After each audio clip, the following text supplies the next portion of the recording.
Sir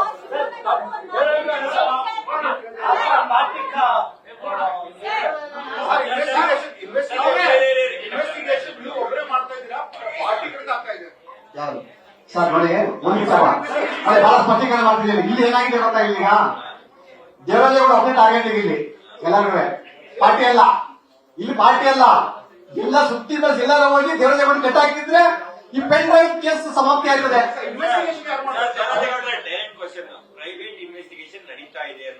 ಹೌದು ಹೌದು ಹೌದು. ಅದು ದೇವರಾಜೇಗೌಡ ವೈಯಕ್ತಿಕವಾಗಿ ಮಾಡ್ತಿದಾರ, ಬಿಜೆಪಿ ಪಕ್ಷದಿಂದ ನಡೀತಾ ಇದೆಯಾ, ಯಾರು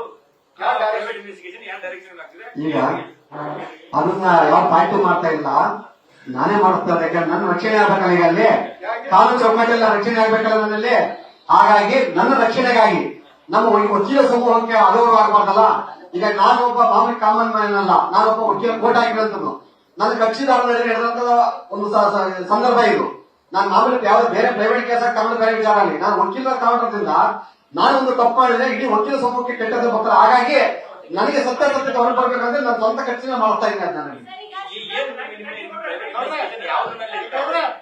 ಪೆನ್ ಡ್ರೈವ್ ಯಾರು ಹಂಚಿಕೆ ಮಾಡಿದ್ರು, ಪೆನ್ ಡ್ರೈವ್ ಪ್ರೊಡಕ್ಷನ್ ಫ್ಯಾಕ್ಟರಿ ಯಾರ್ದು, ಪೆನ್ ಡ್ರೈವ್ ಎಲ್ಲಿ ಡಿಸ್ಟ್ರಿಬ್ಯೂಷನ್ ಆಗ್ತದೆ, ಪೆನ್ ಡ್ರೈವ್ ಮಾಸ್ಟರ್ ಮೈಂಡ್ ಯಾರು, ಪೆನ್ ಡ್ರೈವ್ ಹಂಚಿಕೆ ಮಾಡಕ್ಕೆ ಫೈನಾನ್ಷಿಯರ್ ಯಾರು, ಪೆನ್ ಡ್ರೈವ್ ಟ್ರಾನ್ಸ್ಪೋರ್ಟಿಂಗ್ ಯಾರು, ಪೆನ್ ಡ್ರೈವ್ ಎಲ್ಲಿಂದ ಪರ್ಚೇಸ್ ಮಾಡಿದ್ರು, ಇದನ್ನೆಲ್ಲ ಆಗ್ತದೆ. ಎಲ್ಲರೂ ಎಳೆಯಾಗಿ ಕೊಡ್ತೀನಿ. ಖಂಡಿತ ಸಿಕ್ಕಿದೆ, ಖಂಡಿತ ಸಿಕ್ಕಿದೆ.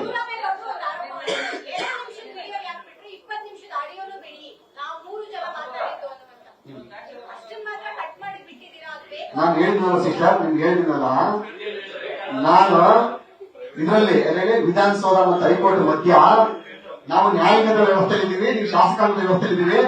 ನೀವು ಬಂದು ಕುತ್ಕಣಿಯಲ್ಲಿ ಅವತ್ತು ಅವರೆಲ್ಲ ಅವರೆಲ್ಲ ಬರಬೇಕು. ಈಗ ಸಂಪೂರ್ಣ ಮಂತ್ರಿ ಮಂಡಲ ಅವ್ರ ಪಕ್ಷದ ಪ್ರಮುಖ ನಾಯಕ ಕುತ್ಕೊಂಡಾಗ ನಾನು ಒಬ್ಬನೇ ಕುಂತಿರ್ತೀನಿ, ಯಾರು ಬೇಡ ನಮ್ಮಲ್ಲಿ. ನಾವು ವಕೀಲರಾಗಿ ನಾನು ಕಪ್ಪು ಕೋಟ್ ಹಾಕಿ ಕುಂತಿರ್ತೀನಿ. ಅವತ್ತಿನ ಬಿಡುಗಡೆ ಮಾಡ್ತಿರ್ಬೇಕಾದ್ರಲ್ಲಿ ಆಗ ಕೇಸ್ ಕಳಿಸಿ ಎಲ್ಲಾ ಸುಧಾರಣೆಗಳು ರ್ಯಾಡಿಸನ್ ಹೋಟೆಲ್ ಬಗ್ಗೆ ಮಾತಾಡಿದ್ರು.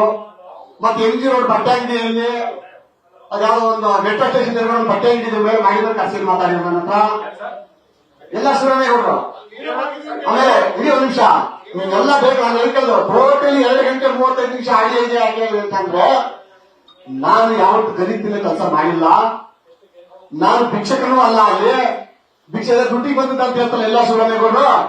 ಕೆಲವು ಮಾತನ್ನು ಹೇಳಿದಾರಲ್ಲಿ ನಾನು ನನ್ನ ಆಸ್ತಿ 85 ಕೋಟಿ ಭಿಕ್ಷೆ ಮಾಡ್ತೀನಿ ನಾನಲ್ಲಿ ಸರ್ಕಾರದಲ್ಲಿ. ನಾನು ಎಲೆಕ್ಷನ್ ನಿಂತಾಗಲಿ ಎಲ್ಲ ಸುಧಾರಣೆ ಭಿಕ್ಷೆ ಬೇಡ ಮಕ್ಕಳಿಲ್ಲ. ಅಲ್ಲಿ ಅವ್ನ್ ಏನೋ ಮೈಂಡ್ ಇತ್ತು ಮಾರ, ಇನ್ನು ದುಡ್ಡು ಮಟ್ಟ ಬಂದಿದ್ದೇನೋ ಅಂತ ಈ ತರ ಹೇಳ್ತಾರಲ್ಲಿ.